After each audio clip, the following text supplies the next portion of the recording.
Hi guys, welcome back to my channel. तो मुझे काफ़ी लोग इंस्टा पे मैसेजेस कर रहे थे और कमेंट्स में पूछ रहे थे कमेंट सेक्शन में कि यार जो कनाडा में वर्कर्स की स्ट्राइक चल रही है उसका जो इम्पैक्ट है वो हमारी वीज़ा एप्लीकेशन के ऊपर क्या आएगा।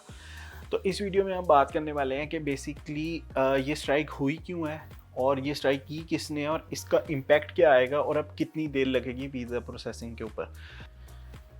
सबसे पहले तो ये जो स्ट्राइक स्टार्ट हुई थी ये तकरीबन 19 अप्रैल को स्टार्ट हुई थी और आज तकरीबन इसको 8 से 9 दिन हो चुके हैं। अभी तक भी जो है वो निगोशिएशन जो है वो कंप्लीट नहीं हो सकी, क्योंकि जो उनके जो उनकी डिमांड्स हैं या जो उनके मुतालबात हैं वो अभी तक उसके ऊपर टोटली एग्रीमेंट नहीं हुआ गवर्नमेंट का।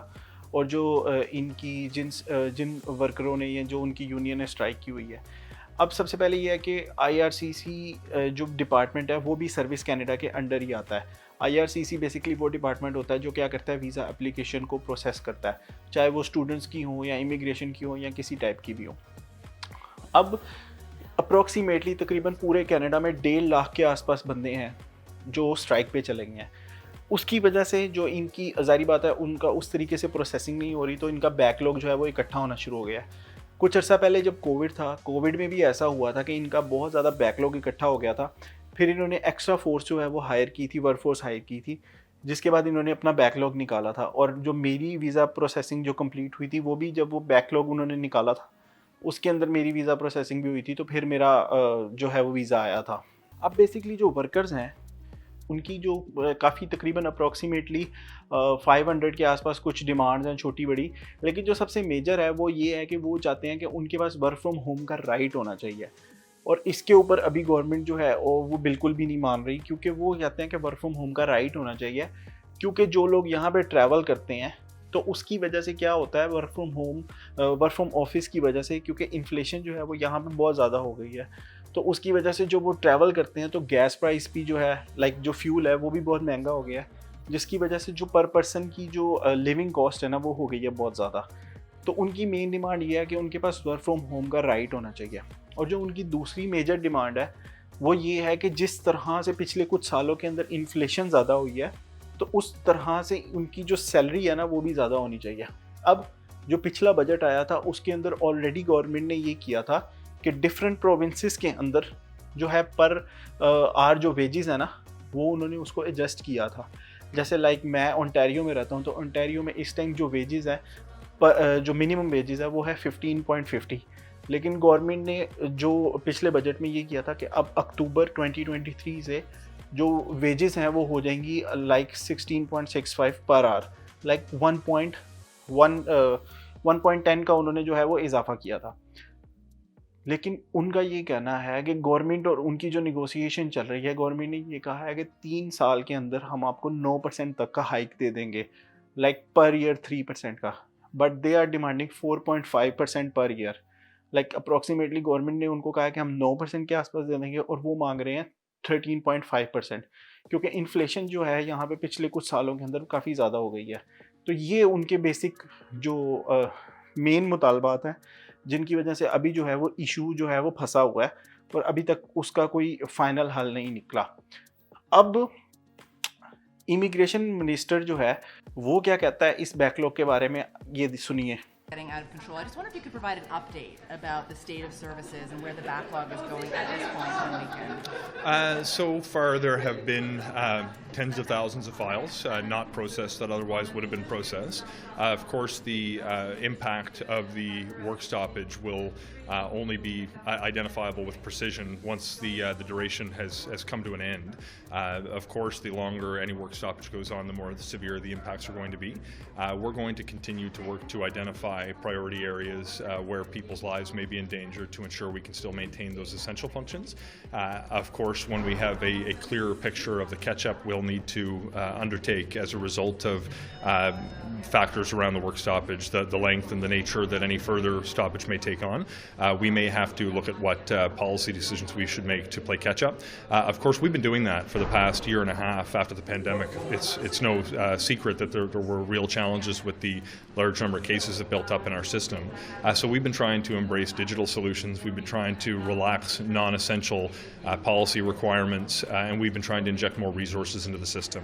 As a result of those different policies we've adopted, we saw a significant catch-up with a return to service standard across most of our immigration streams, and we were getting very close on visitors' visas, which was more or less the last remaining category. So once we have an understanding of the timelines that we're dealing with and a full understanding of the impact of the work stoppage on processing, we'll then be in a position to understand how long it will take to play catch-up. I remain hopeful that parties will continue to engage at the table so we can actually find a solution and get back to the level of productivity we were experiencing up until the recent work stoppage, and we'll go from. ठीक है, जैसा आपने सुना कि immigration minister अभी ये कह रहा है कि जब काम चलेगा और उसके बाद वो इवैल्यूएट करेंगे कि कितना बैकलॉग इकट्ठा हो गया है, और उसने स्पेसिफिकली ये वर्ड यूज़ किया कि लाइक 1000 ऑफ फाइल जो है वो बैकलॉग में इकट्ठी हो गई हैं, तो हम देखेंगे कि इसको किस तरीके से करना है। तो इसका मतलब ये है कि अगर बैकलॉग इकट्ठा हो गया तो डिले तो आएगा ही आएगा। अब बात ये करते हैं कि डिले कितना आ सकता है। पाकिस्तान में या इंडिया में जिस तरह से होता है कि कोई स्ट्राइक्स होती हैं तो वो काफ़ी लंबा अरसा चलती रहती हैं, महीनों चलती रहती हैं।